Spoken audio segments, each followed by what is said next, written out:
Hey, Jimmy, what's up, man? Tall guys. Just sit back.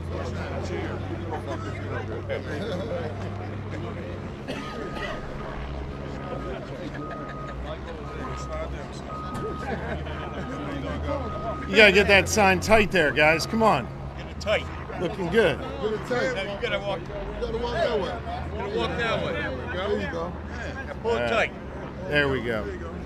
All right. Tighten it up. Y'all ready? Tighten it up. Good morning, everybody. Thank you so much for joining us here today. You know, when I last visited this site just a few hours after the fire and the collapse on Sunday, I made it clear that my administration would lead a coordinated response to reopen I-95 safely and as efficiently as possible. From the first moments after this devastating fire, you have seen all levels of government, local, state, and federal, working together to get this done. I said we'd be all hands on deck, and I meant it. The Pennsylvania State Police and the Philadelphia Police worked together seamlessly to keep motorists on I-95 and surface streets safe as the Philadelphia Fire Department courageously put out the fire. The Federal Highway Administration, the city, PECO, the Philadelphia Water Department, local contractors, and so many others have provided PennDOT and Secretary Carroll's team with everything that they have needed thus far. From continuous calls between our offices to the work here on the scene, I want you to know we are all synced up and we are all working effectively together. I also want you to know that coordination will continue, and I will personally see to it that we continue to work together to get this job done. I've been in regular communication with our mayor and other local and state leaders, and I've spoken directly to President Biden about this issue. Both the president and Secretary Buttigieg, who was here just yesterday, have made it clear that the federal government will provide whatever Pennsylvania needs to repair I-95. And I want you to know they have been great partners in this process. You'll hear from one of those partners in a moment. We all know how critical I-95 is to the flow of people and goods, not just here in Northeast Philly, but all up and down the eastern coast, eastern seaboard.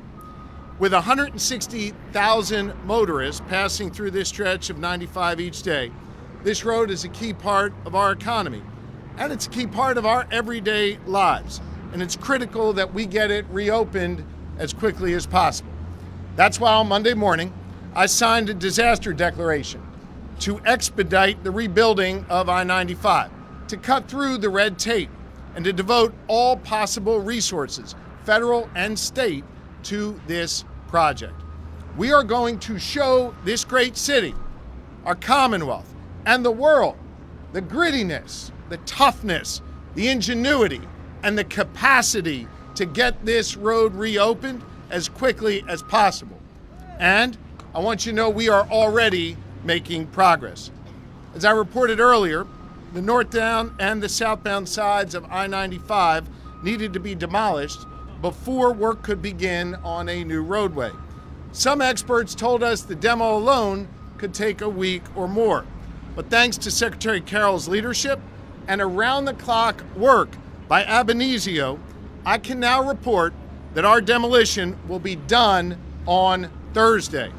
That means that we will have completed the demo in 4 days, not the week or more as they initially expected. While the demo has been going on, our other teams of PennDOT engineers and others have been hard at work too. In coordination with Administrator Batt at the Federal Highway Administration and his team, we have been developing the fastest way to get this roadway reopened. I told them very clearly, put every option on the table, to think outside the box and to work quickly. And that's exactly what they've done. We have determined collectively that the most efficient way to reopen I-95 is to backfill the gap in the roadway behind me and then pave over it. This approach will allow us to avoid delays due to shipment and supply chain issues and pursue a simple, quicker path.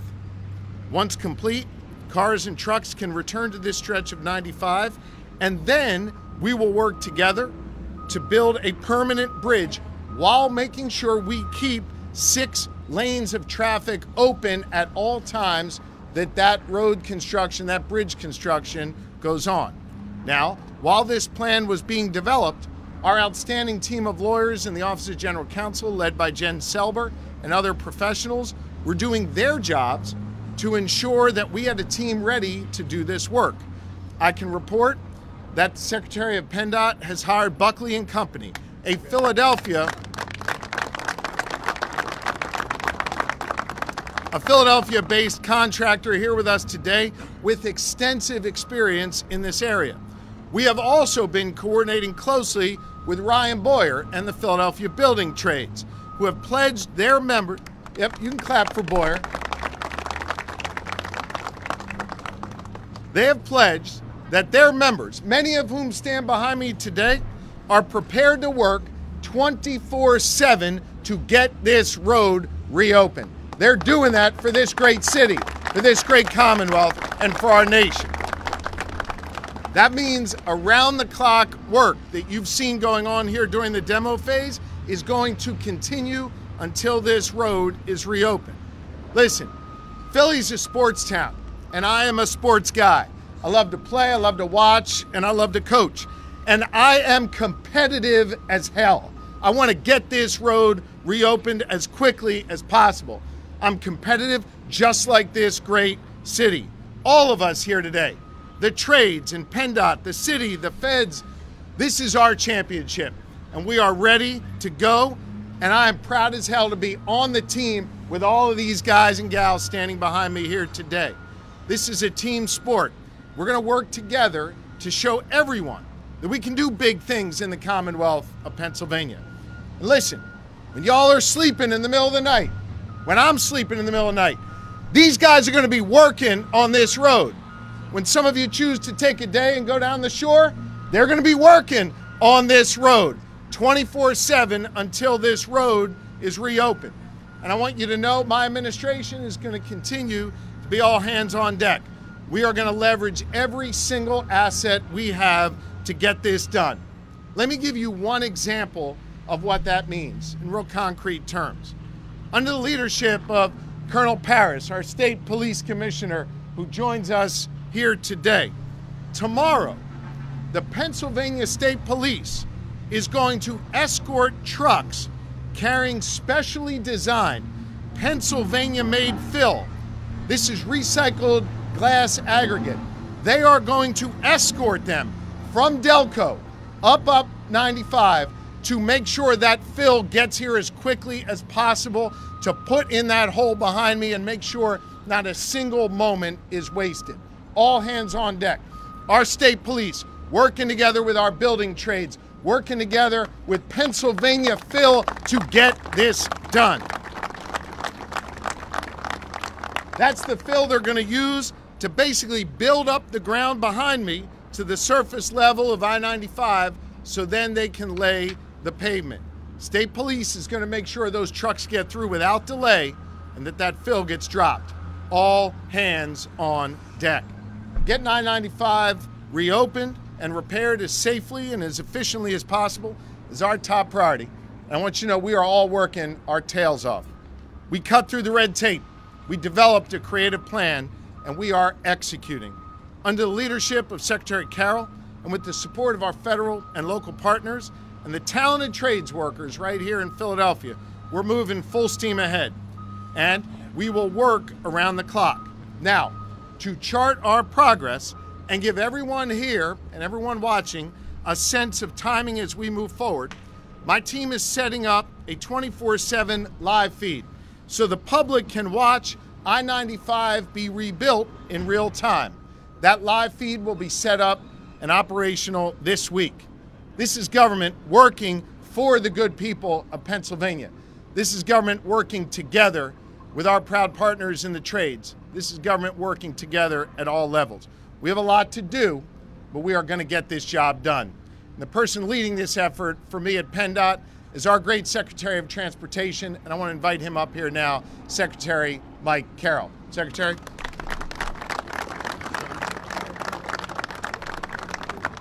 Good morning, everyone. With the governor's wonderful leadership, we are assembled today to talk about our transition from the demolition of the bridge behind us to the next phase, and that is the reopening of I-95, as the governor said, with 3 lanes in either direction, north and south, while we move forward with the plan to reconstruct a new bridge. Essentially what we will have is we will have 3 lanes in each direction in the center area of the void behind us, and the outer area, 35 or so feet on either side, will be constructed with a new facility that will not impact the traffic that flows north and south on the 3 lanes. Once those are completed, then we'll transition the traffic to the completed new structure, excavate, remove the material that constitutes the fill, use that in another project, and then complete the reconstruction of the center part of the bridge. Once that's done, of course, then the Cottman Ave exit ramp will be reopened, and we will have completed the work. I am eternally grateful to the folks here on site, to the engineers in Harrisburg and in King of Prussia and our consultants. Everybody has done yeoman's work, and there's so much happening behind the scenes that you don't see. Obviously, plenty of activity behind us that we've seen, the helicopters and such, but really, there has been tremendous amounts of work occurring with people that are very talented engineers that are able to design what I think is a forward-looking structure that meets the immediate needs of this community and this city, while also making sure that we have a structure that will serve the Commonwealth of Pennsylvania for decades. And so, Governor, thank you for your wonderful leadership. There's a great team behind me. I have made so many new friends here in Philadelphia with the folks behind me in the Philadelphia Police Department and Fire Department and the media.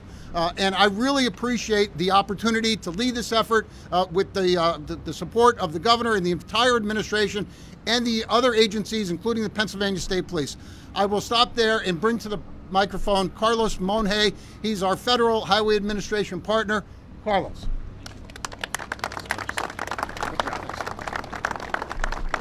Thank you so much. I'm here on behalf of Secretary Pete Buttigieg, who was here yesterday, and Shailen Bhatt, who's our highway administrator, who was on the ground on Monday. Secretary Pete promised that the U.S. Department of Transportation would do everything we could to help, and we are. Our highways, our motor carrier safety, and pipelines and hazardous materials administrations are actively coordinating with state and local officials in the region to provide support for this incident. And just last night, our highway administration released $3 million to support PennDOT's traffic mitigation efforts, the demolition of the damaged structure that you see behind us, and the emergency repairs necessary to restore this essential traffic. This is a complicated and congested detour route for a facility that usually carries 160,000 cars a day. 8% of those are heavy trucks, who are a vital lifeline for our national economy. And we are making sure that Pennsylvania is clear, that they can get the expenses moving, and that money is not going to be a problem for this replacement. And we're coordinating with multiple state DOTs across the East Coast to ensure variable message signs and traffic information is available from New York, New Jersey, Delaware, and Maryland. We're coordinating with local authorities to help augment local transportation options. And finally, we're here on the ground assisting with the investigation of why this accident occurred. The National Transportation Safety Board, the NTSB, is the lead federal agency on that. I'd like to commend Governor Shapiro and Secretary Carroll for their flawless response, and really honored to be here with the working folks and the union members who are behind us. And it's my pleasure to introduce Mayor Kenney. Thanks, Carlos. Thank you very much. And first, I'd like to share my deepest condolences with the friends and family of Nathan Moody, who lost his life in this incident. The medical examiner's office confirmed his identity last night. We are thinking of Mr. Moody's loved ones as they mourn this tragic incident and their terrible loss. Today, I also want to thank the governor and all the state and federal partners who have joined us in Philadelphia this week to assess and begin to address the impact of the I-95 collapse. I am very grateful for the immediate coordinated response by state and local partners who work quickly and around the clock to create detours and supports for commuters, travelers, residents, and local businesses affected by the disaster. I want to note as an update that the Department of Commerce is working with Philadelphia Police Department to provide on-site access to local businesses near the I-95 bridge collapse for all employees, customers, and deliveries. If your business is experiencing access problems due to local road closures or detours, please contact the Department of Commerce Office of Business Services by calling 215-686-2100. That's 215-683-2100, or emailing business@phila.gov. We know that the impact of this incident also goes beyond our local economy, and the state and country depend on this major highway too. So as we continue our response to the challenges created by the collapse, we are also committed to moving quickly on the process of repairing this vital piece of our country's infrastructure. State and federal support will be essential to our efforts here, and I want to thank Governor Josh Shapiro for acting swiftly to sign a proclamation of disaster emergency. I also want to say the governor's been in office with his administration 5.5 months, and I am totally impressed with the coordination, and it's just amazing to work with you. We thank you for your help. Thank you. And also, I want to also say behind us is some of the most talented and safe workers in the world who are all trained to do what they do, and that's why I've supported them as much over the years, because they're just a great bunch of people who provide great employment and great wages and benefits and also working conditions for their members. So thanks for being part of the team. Everyone here today has been working together since Sunday to address impacts on residents and travelers. We will continue to prioritize helping people and goods travel through the region, and we'll continue to share updates when we have them. So thank you again, and now I'll hand it over to the great leader of the Philadelphia Building Trades, Ryan Boyer. I want to first thank the proud men and women that have been working behind you ever since the first minute that they found out it was a fire. This is what we do. We are the Philadelphia Building Trades. We work safe, we work hard, and for this we're going to work around the clock. I want to thank the federal response, the local response, and the state response. We have the right team here. And it is fitting that it's Flag Day today in the United States, because today the Building Trades plants his flag to tell the whole United States of America that we will fix this as quickly and as safely as we can. And I want to give a message to the businesses that are local. We know you're hurting. We heard what Mayor Kenney said, and we heard what Secretary Carroll and Governor Shapiro said. We're also here for you. We will make sure that this is done as quickly and as cleanly as possible, because we understand what you're facing.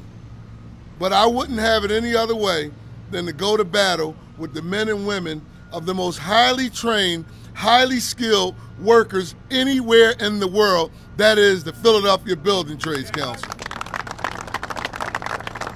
We have a commitment that this stuff that you call rain won't stop us. Wind won't stop us. Without it being an act of God, you'll see construction workers here every day, all day, and they will not cease to work until we get this bridge up and running safely. Thank you. Thanks. Well, thank all of our partners here, and we'll do our best to answer your questions. Rosemary? You think you open it? How long do you think this will take? How much is it going to cost? We're going to be working our tails off on this. You'll have a live stream so you can track the progress. We'll be giving regular updates on our progress. I return to what I said a moment ago. They told us it was going to take a week or more on the demolition. We're going to have demolition done Thursday. We're working hard, we're working fast, and we're working safe. Ballpark it, Governor. Could you ballpark it? I'll get your questions one at a time. I'll come back to you. Go ahead. Governor, could you at least ballpark it when you think you get your backfill in and pave? We're working as quickly as possible. The backfill will be here on site beginning tomorrow. We are not wasting a single second. These guys are going to be working 24/7, and you'll be able to watch that. Rosemary? The cost is being determined. The federal government has said they will cover the cost. We're working closely with them. I also signed a disaster declaration which freed up $7 million in immediate state money. Here's the bottom line. We will have a full accounting of the cost, and we will have every dollar we need to get this done. I-95 southbound at Common Avenue, I'm hearing that is reopened at Common Avenue. Is that correct? Any detour issues, I'm going to defer to the city. Mary, you want to? Okay, the other question is, we have two major events done in the Philadelphia Sports Complex this weekend coming up, I believe. What would you suggest suggest for people that are leaving? The city's taking the lead on announcing any detours. They're all being published on pa.gov/I-95 updates. You can check there. We realize this is a challenge for motorists. That's why these guys are working their tails off to get it done as quickly as possible. Yes. Weeks? Are we talking months? We are going to get this job done as quickly as possible. Governor, does 6 weeks sound like that's doable? We're going to get this job done as quickly as possible. Jeff, you're real good at this, man, but I'm not bad at it either, so I'm not gonna engage. We're gonna get this done as quickly as possible. Listen, there is no team I'd rather be going to bat with than these guys behind me here. They're gonna work fast, they're gonna work safe, and we're gonna make sure the public sees their progress and provide you with updates as we go forward. Governor, this northbound exit, was it up to current standards at the time of the crash? Mr. Secretary? Yes, it was, and the bridge was structurally sound. The bridge was only 10 years old. Was there a waiver issued for this left turn exit? I'd have to double check that. There are many left turn exits on interstates in our state, as there are in other states. Governor, this is your first emergency declaration since... I just can't hear you. This is your first emergency declaration since the constitutional change to limit your power. What happens after the 21 days now? I'm confident lawmakers will give us whatever help, support, and resources we need in order to see this job through. Democrats, Republicans alike want to see I-95 get rebuilt. How much is the initial contract to Buckley? Hang on. I'll come back to you. Go ahead. Governor, when you talk about the workaround that you're working on here, is this going to be reduced capacity? Like, can you explain a little bit more about what we're going to see in the interim? Motorists will be able to travel on I-95 once it's paved on top of the fill. It'll then allow us the opportunity to work on building the bridge and keeping 6 lanes of traffic open at once. This is the speediest, safest way that will allow us to get back to capacity on 95. Jeff, I'll come back to you. Go ahead. Beyond the construction costs, there's other costs like policing. Is the state paying? Who's paying for all that? The costs are going to be covered by the federal government. I've freed up $7 million in our state resources to cover any immediate costs. And Jeff, yes, it'll be 3 on south, 3 on the north side, 6 total. All the initial contract with Buckley for? Mr. Secretary can handle those questions as to the contract in Buckley. Go ahead. All of the costs haven't been finalized, so it's an open-end contract, which is very common in such a scenario. Can you talk about the process of using these contractors? Yesterday you talked about Avenizio was already here doing work, and that's why they got the initial bid to do the demolition. The Buckley firm is quite capable of doing this work. We wanted the workforce to be readily available, the equipment to be readily available, and the firm to have the expertise. Buckley checked all those blocks. Can you give again that number for? You can give again the number for businesses that may be impacted. The website is something that they can call. 215-683-2100 or email business@phila.gov. Mr. You speak, the public will be rightly concerned about safety. You're going to backfill and pave. How will you convince the public this thing is going to be safe? We wouldn't be going forth with this option if it wasn't safe. We said very clearly we're going to make sure we build a safe roadway and as efficiently as possible. Safety is our top priority. These guys know about safety. This is what was recommended by the experts. It'll be safe, and we'll get it open as quickly as possible. Mr. Secretary, is there anything with this new bridge that's going to be built that can better protect against fire coming from underneath the bridge? The department and our engineers always look at evolving technology. I'm certain that we will use the very best and latest material that satisfies the traveling public needs. We will build to the highest standards. But does that mean fire resistant or perhaps fireproofing material? Go ahead, Meg. I wanted to get into the weeds a little bit. We're talking about this is Pennsylvania-made bill. Can you tell us what is that and what is it made up of and how is it so dense that it's going to be able to hold these 160? It's a recycled glass aggregate that is recommended by the experts here as the proper fill that will allow us to pave the roadway over, to do it safely, to do it as expeditiously as possible, and then allow us to do the necessary work to build the bridge on top of that without disruption to traffic. And this means a lot of jobs for Pennsylvanians. Means a lot of jobs for Pennsylvanians. And as thrilled as I am to see these guys doing this work, I think we all wish we weren't doing this work, but they're prepared to do it. They're the best in the world at doing it, and they're going to get it done. Prior to I just didn't hear the beginning. How many tons of fill? Do we have an approximate? How many tons of fill, Mr. Secretary? I believe the technical term is a lot, but let me get you something even more. It's more in cubic yards than it is tons. It's very lightweight material, and it'll give us the ability, once we are ready to remove it, to reuse it in another project. And so it's very lightweight, recycled glass type product. The number of cubic yards, 15,000 cubic yards comes to mind, but I will confirm that for you after the event. We're gonna have time for about 2 more questions. Let me ask a question of Mr. Boyer. It's raining out. Did anybody stop working behind us? No. No. All right. This process of doing this. Hang on. Just one at a time. I'm doing my best to get all your questions. Go ahead. The process of doing the backfill and then paving over it while you work on the bridge itself, has that been done in any other capacity in Pennsylvania before? I mean, the ground we're standing on was backfill, but go ahead. I didn't hear the question. I'm so sorry. The process of the backfill. Backfilling like up to a bridge. This process of backfilling and then paving over a major highway, I-95, has this ever done before anywhere in Pennsylvania? I'm sure it has been. I can't cite it off the top of my head, but I know this. It's going to be engineered in a way that will be completely reliable for the traveling public while the remainder of the work is done. I have every confidence that the engineers at PennDOT, our consultants, Federal Highway Administration oversight, it will be engineered and delivered in a way that is completely safe. Like, is there any place this has been used locally? Hang on. Go ahead. Will the trucking company be on the hook for any of these costs? It's an ongoing investigation. We'll see what happens when that's over. Here and then Jeff for Is the there final. any place locally this backfill technique has been used? In New Jersey, there was a backfill that collapsed. Yep. No. The backfill has been used on 95. We will get you specific examples of where it's been used. Yeah. Will use, and can you ballpark when you have the permanent 95 back in place? When you've done the outside and the inside, and you can get up there and Does it open that count as a baby up? final question if he asked that question 3 times already? I asked about the temporary thing. We are This is the working, full fix. by doing it this way, we said we were going to think outside the box. We're going to be creative, all hands on deck. This is a creative approach that's going to allow us to move more expeditiously and in a safe manner.